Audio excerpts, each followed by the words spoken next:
Hey everyone, glad you're here. So we are talking about parent-teacher conferences and how we can be helpful or just some quick tips as we're heading into already that parent time with our school year. So I'm going to share my screen here in terms of a couple of ideas that I have for you. So one of my favorite strategies for parent-teacher conferences, and this is not even just for parent-teacher conferences, this is even if you are doing student explanations, like you're having students come up and explain their thinking to the class. I use the protocol of glow and grow often. And so it's a fun one. Kids like it. Parents like it, and it helps me to feel like I'm really prepared for what I'm about to share with either the class or my parents. So here's what we're going to chat about. We're going to chat about parent-teacher conference format, how to help students understand progress. I have a freebie for you, and then we'll talk about a few next steps. Okay, so here's what we have. When we go to parent-teacher conferences, what I like to do is I like to share a glow and a grow. So when I'm sharing a glow, now this is even going for my conversation that I have with other teachers when I'm talking about a group of students or we're sharing about things. I want to humanize language. So instead of saying your student is really low at, or your student is behind in, or my low kids, whether you're talking to another adult, another teacher, or you're talking to their parent, I want to hear and I want to start with whatever that humanizing positive language might be. So I might say something like, your student is doing really well with, and I'm going to fill in the blank. Now, I'm going to start with maybe like third grade. Okay, so if we're talking about third grade and we're talking about multiplication, I know that their students should be able to be counting by threes, by fours, by sixes. So a glow might be that if they're not doing that, I might say something like, well, William is doing really well with counting by ones. When he sees equal groups, like 4 times 6, he knows that there's 4 groups of 6, and he puts 6 dots in every single one of those circles, and he can count all of them, and he can get an answer. That's exciting to me. That means that William knows what multiplication is. When it comes to division, William knows how to draw, and I'm going to explain and show what type of picture that William knows: an array, an equal groups picture, etc. That's the glow. The grow is what I'd like to see William to do next. Is I'd like to see, instead of him counting by ones, I'm really encouraging William to count by sixes, by threes, whatever we've drawn. And I'm going to say, I would love if he would label it 3, 6, even if he's still counting on. He goes to 9, he sees his next 3 dots, 10, 11. So I would like to see William go from counting all of the dots by 1 to counting by 3s. Or I'd like to see him going from counting on by 1s to just knowing those count bys using our fingers, whatever the case may be. So a glow is pointing out what part of that standard is that student understanding. Maybe it's a part of this unit. Like, here are some things that he's really doing well on. My glow, and it's all humanizing language. It's positive. It's not pointing out what he doesn't know. It's pointing out what part of that does he know. My grow then is what part of the standard is he not there yet, or you'd like to see them improve. Okay. So I have been to many parent-teacher conferences myself, and I have been very disappointed when I feel like the teacher doesn't really know my child. And I might get a test thrown at me. I might get some other data thrown at me, but I honestly don't know that they even know like what their strengths and their weaknesses are in that data, other than they're not meeting proficiency, or they're not on grade level, or they are on grade level, but I'd really like to see them grow. And where can I still extend that child's thinking? Because I'm going to tell you, it's not by giving them the next grade level's work. I want to make it really clear to parents what that data means and how they can help and what I'm doing to help. Okay, so parents want to understand this. Parents want to understand the data. They want to understand what it means. Now, I've been talking to many of you about some assessment covers in the Math Genius Squad, but I like to report out on their unit assessments by standard, not by, hey, this child got a 63%. 63% tells me my child sucks at math. Okay, versus saying, here are the standards they're doing well on, and here's where I'd like to see them grow. It just communicates something very, very differently to parents. I want them to understand the full progression of the standard, where students are at and where they really need to go, because I don't want to sugarcoat it. This might be a long journey for some of those students, or it might be a journey that's a bit shorter, but I really want to extend their thinking. So what does that progression look like? And then how might they help at home? So I made a note here on my slide that just says show and tell. I want you to show, tell. So here's some examples of how I might do that.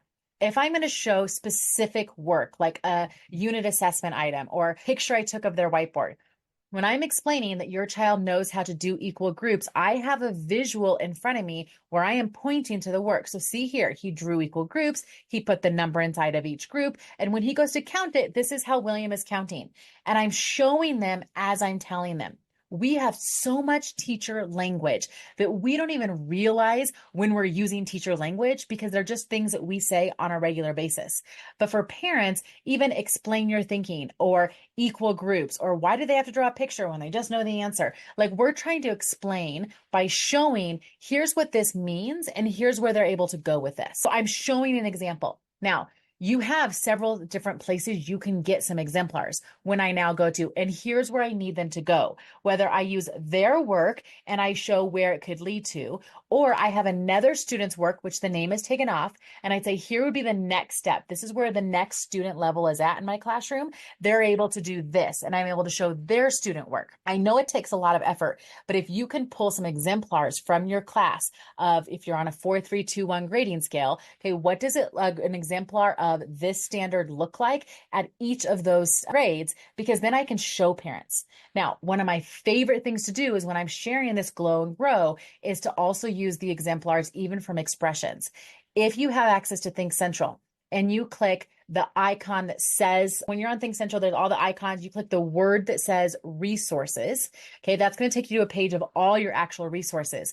And right there, you're going to find the performance assessments or the performance tasks. You can also find it in the assessment guide. But one of the new things that are in that is you will find that they have exemplars of a one paper for the performance assessment. So even for parent-teacher conferences, if you choose to give the unit test and then you also choose to give the performance assessment, or even just the performance assessment for this to get ready for these conferences, those performance assessments already have a kindergarten example of a one in that assessment guide or on Think Central. So I like to have those samples out to say, here's where your child is at, and here's all the things I'm loving about their work and the things they're understanding and where I've already seen them grow. And here, if I see a 4-1 paper, here's where I see them growing. Okay, so now this is really helpful for teacher or for students that are doing generally pretty well, and mom and dad already think they should go to the advanced class or they should getting higher level work and next grade level work, because oftentimes I can show them their student exemplar, show them that 4 paper and say, you can see where we still need to grow. Right? We're not really explaining ourselves. When I mean explain ourselves, notice in this paper, they have a step-by-step. They're using precise language. And now I'm going to have to, of course, defend that, because for a lot of parents, they don't understand that math has changed. It's no longer just the right answer. It's being able to break down their thinking for somebody else. Okay, so consider using those performance tasks or assessments and those exemplars, or from your grade level, pull as a grade a 1 as to what you're looking for. Now, if you're in the Math Genius Squad, you also have in the small group section, go to the writing nook. I have writing rubrics there for you as well, where you can see, like, this is what a 4 response would have. This is what a 3 response.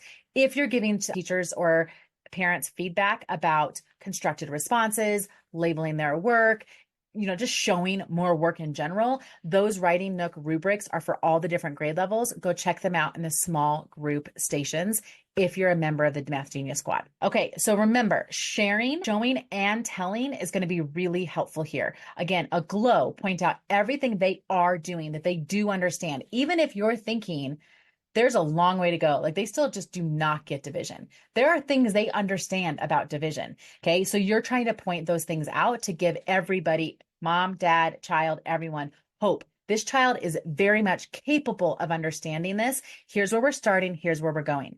Now, we have this for you, and we have a little mini training that you can refresh your memory on some of the things that I've said tonight. Now, notice that the last part of this freebie says how to help at home. I need you to be very clear about this, very explicit. It has been a long time since most of these parents have been in elementary school. We do things differently, right? So when you say to them, it'd be really helpful to me if you practice their math facts at home. That will help them to find more equivalent fractions.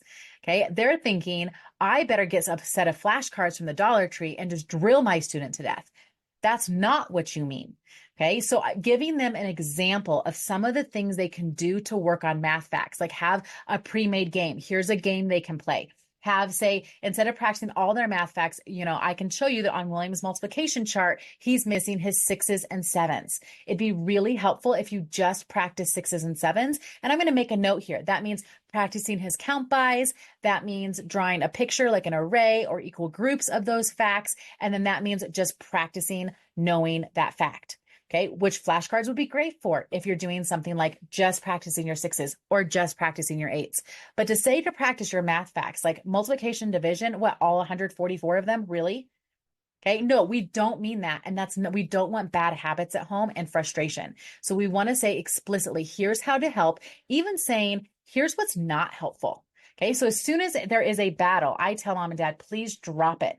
So I don't want a battle at home. I don't want math to become a negative experience. If your child is struggling on their homework, okay, I want you just to write a note saying, we worked for 10 minutes on this.